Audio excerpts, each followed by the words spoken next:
Helen here with Eyes on the Game here at the Palms inside the suite of the champ, Mr. Colby Chaos Covington. First off, how's it going?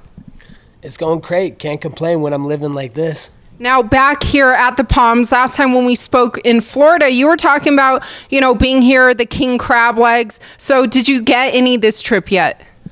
Yeah, first off, I just want to shout out the Palms. They've taken great care of the America's champ. They've provided me with unlimited crab legs all week that I've been here in my suite. So it's been amazing. They put me off the ban list. Originally, they banned me because they thought that I was putting innocent people's lives in danger in the Palms buffet line. But after seeing the videotape on TMZ, everybody found out how fake Marty Fake Newsman is and that he came and attacked me. By the way, speaking of fake, you remember at the press conference when he fought Woodley, he was in the wheelchair? It's mighty funny that he was acting all hurt, but then the next day he's hurdling the Palms buffet like guardrails, hurdling them to get over, to get to me. And that's what the TMZ video showed. So, back to what I started with, the Palms, amazing what they've done for me all week. Unlimited crab legs. I'm just surprised that it hasn't drew out that rat, Ali Abdel's sleaze. Well, and what about Dana White? Last time that was here that you ran into Dana as well, right? Yeah, I was here. That was actually in the high limit room. And, it was a great time. I had a great time. He had a great time. He was a little startled. He didn't think that I could find him, but he found out how much power I have and how many people I know. So, I'm just glad that me and Dana are best buddies now. We're on good terms again. And I'm just excited to fight for him and put on shows and do what I do, and that's win. So were you here to meet with Dana, or what brought you back to Las Vegas? What brought me back really is just, vacation. Marty Fake Newsman's out there faking injuries, making up excuses to delay the inevitable that I'm going to whoop his ass. So he's delaying it. So, I gotta go out and do things. I get bored easily. I don't just stay in one place. I got to move around the place. That's why I was in New York the week before. I was in, Colombia the week before that. I was in Dallas the week before that. So I'm just enjoying my life, waiting until Marty Fake Newsman stops faking injuries and I can go break his neck inside the garden. But can you kind of clear the air on what's going on? Because I think recently Usman did tell some media that he's the one that's been signing the contracts and you haven't. So, have you been presented the contracts? Like, what's really going on?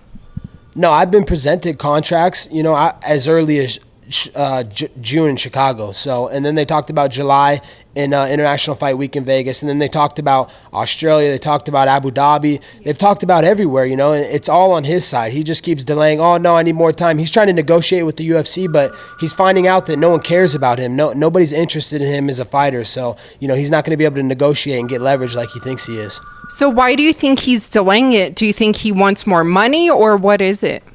He wants to fight anyone but me. He knows that it's an automatic L when he fights me. So, he's just trying to use his little fake Power Ranger #1 contender belt that he's got. He's trying to use it as leverage. He's trying to go out there and use it as bargaining power. Maybe get some sponsorships, do it up. Because as soon as he fights me in the garden, he's getting exposed in front of the world. And he's going to get exposed one way or another, because either he's going to get exposed for the coward that he is and he's not going to sign a contract to fight me, or he's going to get exposed for the skillless fighter that he is when he steps in that octagon with me. Do you think he's still injured? Of course not. He was never injured in the first place. So he's using Woodley tactics. He's Woodley 2.0. So, should the fans be hopeful that they can expect to see you back in there against him in November at the Garden? I can't say that the fans will be hopeful that they'll see me against him, but I can say that the fans will be hopeful. I will be fighting for the world championship in the Garden. The Donald Trump Jr., Eric Trump, the first family, they will be there front row.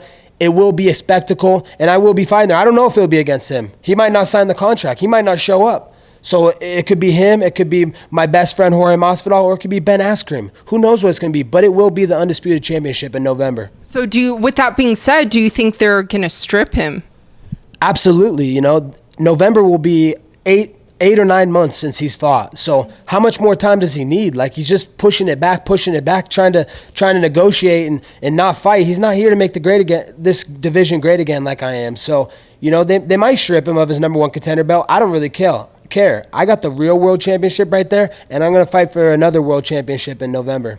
You mentioned your best friend, Jorge Masvidal, and he has a fight coming up against Ben Askren. Have you been working with him at all for his fight? Unfortunately, I've been traveling a lot. So as you see here, I'm in Vegas. The week before I was with the troops for a full week in New York. A full entire week I spent with them, paid money out of my pocket to go visit the troops and support the troops and show my appreciation for the troops. The week before I was out working on my high altitude cardio in Colombia. And then the week before I was in Dallas. I've been all over the place. So I haven't been able to train with him. But, I know he has the best training partners at American Top Team, the best coaches. My manager, Dan Lambert, the greatest manager of all time, I know is given him the resources to be ready to beat Ben Askren. How do you think that fight will go down, though? I think Jorge will knock him out. I think that Askren has no chin, and Robbie Lawler exposed that. Robbie Lawler earned his Hodge Trophy for dumping Ben Askren on his neck, knocking him out, and then waking him back up with punches. So if Herb Dean didn't save his life, he wouldn't be in this position with George. So, I think George is going to knock him out. And also about Ben, though, he did release some new shirts, and you're on one of them. Did you see it? No, I don't pay anything. I don't pay any attention to what that jobber does. Okay, so you don't care that you're on his shirt? Why would I care? I mean, he's a mark. If you put me on a shirt, good. Put my face out there even more. I mean, honestly, does anyone even care what Ben Askren does anymore? I mean, he's so played out. I mean, he's drawn himself so thin trying to do so many different stuff. He looks lame out there, man. He looks pathetic, Helen. Tell him to get some help. But what about Nate Diaz? He's coming back to the welterweight division. He's a scrub too. I mean, can he even talk anymore? I mean, the guy's brain dead. He's been hit and beat up so many times. He's irrelevant to the division. What is he, 1-4 in the division or something like that? 2-5? Conor McGregor.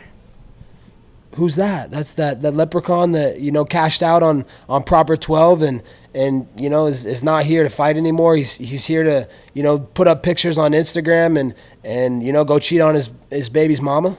I'd like to let all my fans know how much I appreciate you guys. It's a silent appreciation. Maybe I can't respond to every single one of you, but I'm giving you gifts and I'm bringing entertainment back to your lives. And that's for all the fans out there. That's why I'm the people's champion. So thank you to all the fans. Much love. We just getting started. The best is yet to come. Mark my words.